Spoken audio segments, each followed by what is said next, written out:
I just picked up the brand new iPhone 17 Pro, but I've also got the legendary iPhone 6S. Let's go shoot some photos and videos.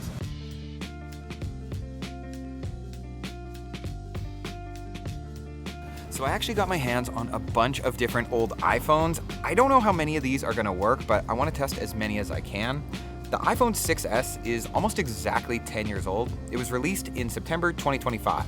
I remember when I got this phone for the first time that I couldn't believe how good the photos and videos were from this phone. So let's put that to the test.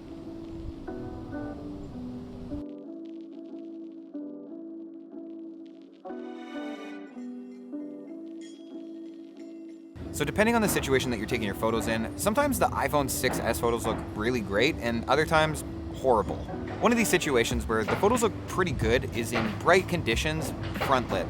The photos still have this, I don't want to say filmy, but maybe 10-year-old look. Stuff is a little bit crunchy, it looks a little bit low res, but honestly not too bad for a tiny little camera like that. A situation where the iPhone 17 Pro dominates is in backlit situations. The computational photography has gotten so good in the past few years that when you're shooting an object backlit on your iPhone, the phone uses its algorithms and stuff and raises the shadows, but still makes the photo look pretty natural. I mean, not in every situation, but way better than the iPhone 6S.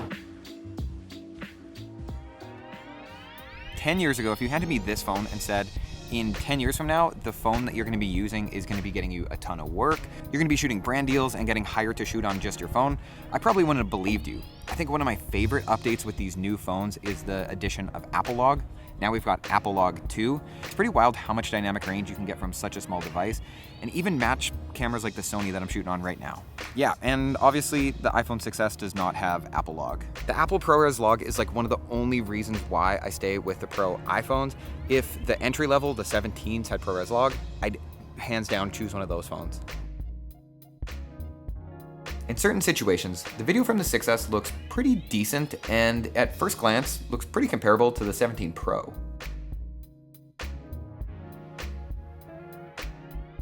In the past couple of weeks, all of the leaves in Calgary have been changing. In the mornings, it's a lot cooler than it has been, but thankfully in the evenings, it's still pretty bearable. I'm really not looking forward to summer ending. It's my favorite season, but the colors in here are beautiful and I'm excited for them to get even a little bit more vibrant. I probably should have brought a friend along to see how each phone deals with skin tones, and maybe not have shot in this forest where everything looks really green, but phones have come a long way and deal with skin tones much better than they used to.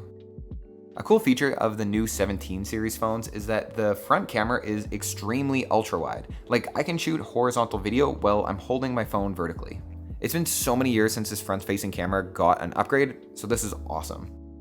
After being so used to having a variety of lenses to shoot with on your iPhone, going back to shooting on just a single lens feels pretty limiting, especially when you put these two phones head to head.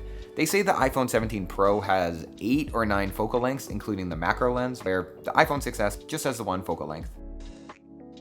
I was actually pleasantly surprised with the stabilization in video on the 6S. While I was shooting these clips, the 6S looked extremely shaky, but the finished video didn't look too bad. But that's no match for action mode. This feature has been put in all of the new phones in the past few years, and your footage comes out so buttery. So I actually got all of the phones this year, well, except for the Pro Max. I'm not a fan of large phones. I wanted to use these and test these a little bit more. I have a feeling that I'm going to stick with the Pro phone this year. I usually do. However, I don't know if I can keep this orange. It's really bold. I really like the color orange, but when you put a case on the phones, the camera bump sticks out and there's not many colors that match with orange. So out of that whole stack of phones, only a few of them turned on. The iPhone 6S and the iPhone 13 mini. Believe it or not, most of the phones wouldn't even turn on. I mean, do you blame them? The few that did turn on were unusable, or they were on an operating system that was too old and I didn't have the option to update it. So let's go shoot some photos on the 13 mini.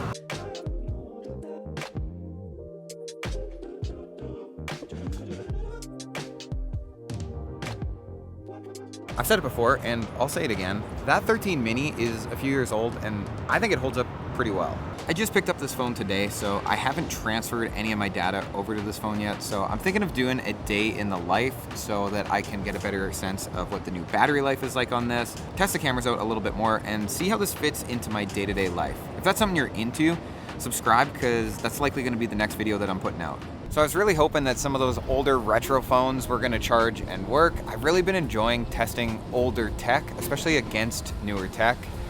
But the iPhone 13 mini is goated. It's one of the best phones out there. If you know, you know. So I'm glad that worked. If you're into the 13 mini, I got a whole bunch of that stuff on my channel. Let's wrap this up. Thanks for sticking with me. My name's Davey. Thanks for letting me spill the gravy. We'll see you in the next one.